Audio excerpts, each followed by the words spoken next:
Bonjour à tous, la tempête Goretti a soufflé fort cette nuit dans la région. Des rafales jusqu'à 80 km/h ont été enregistrées localement et conséquence de ces vents violents, le trafic ferroviaire a été perturbé cette nuit sur la ligne Besançon-Belfort. Un arbre s'est notamment retrouvé couché sur les voies. Plusieurs passagers ont donc été coincés en gare de Besançon depuis 6 heures ce matin. D'autres TER ont également été supprimés. La circulation devrait rapidement revenir à la normale. Et cette tempête qui a fait au moins 8 blessés en France, plus de 300 000 foyers ont été privés d'électricité. Des inondations dans la Somme, le bilan est lourd ce matin. Des rafales allant jusqu'à 216 km/h ont notamment été enregistrées dans la Manche. 300 incidents ont également été constatés sur le réseau ferroviaire. Ce matin, seules les Landes et les Pyrénées-Atlantiques restent en vigilance orange. Et par ailleurs, Météo France annonce déjà le retour de la neige dans la région. Le Jura et le Doubs seront placés en alerte orange neige et verglas dès demain. Bientôt le retour de la ligne Mulhouse-Lille à Dijon, c'est ce qu'a laissé entendre le président de la SNCF Jean Castex en déplacement hier à Dijon. L'ex-premier ministre a déclaré étudier avec beaucoup d'attention ce dossier. Pour rappel, elle avait été suspendue en 2020 par manque de rentabilité. Elle desservait notamment les gares de Dijon, Montbard, Marne-la-Vallée ou encore l'aéroport Roissy-Charles de Gaulle.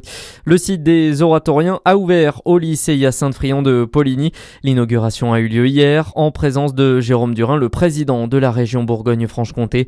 Plus de 4120 mètres carrés ont été rénovés pour repenser les espaces pédagogiques afin d'allier performance énergétique et accessibilité, selon Nathalie Pelligan, la proviseure du lycée polyvalent Hyacinthe-Friant. C'est un espace de travail qui va être mis en valeur, notamment sur nos portes ouvertes du 24 janvier, pour montrer aux parents dans quelles conditions les élèves, les apprenants suivent les formations ici à Poligny, au lycée Friant, avec une nouvelle génération de matériel technique, de matériel ergonomique, et donc qui va permettre à nos élèves de réussir.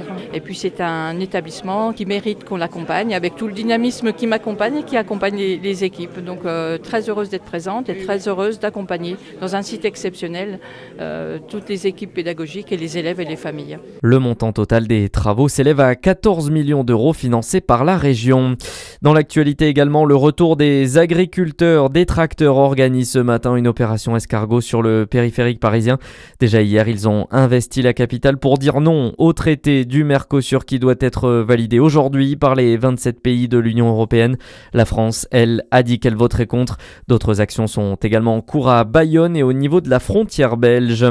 Et puis du foot pour finir, premier quart de finale de la Coupe d'Afrique des Nations. Ce soir, le Mali est opposé au Sénégal à 17h et le Cameroun affronte le Maroc à 20h. Excellente journée sur Fréquence Plus.